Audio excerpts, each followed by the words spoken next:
El programa Peter es una iniciativa del Ayuntamiento de Orense y de la Consellería de Traballo.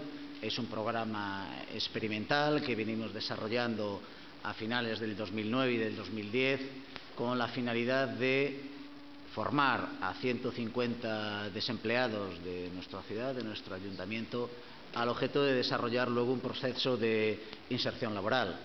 De los 150 alumnos que han participado en la iniciativa, 43 ya tienen empleo. El alcalde animaba a los asistentes a seguir formándose.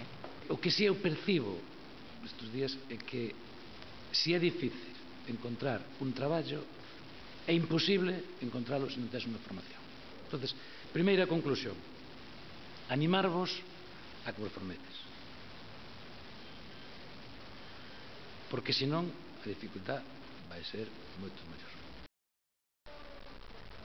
Un vehículo cedido por el concesionario ourensano Automóvil Ford a la Asociación Española contra el Cáncer permitirá una mayor comodidad en los desplazamientos del personal de la asociación, sobre todo desde la apertura de la delegación de Obarco. Hoy la presidenta Araceli Álvarez recibía las llaves.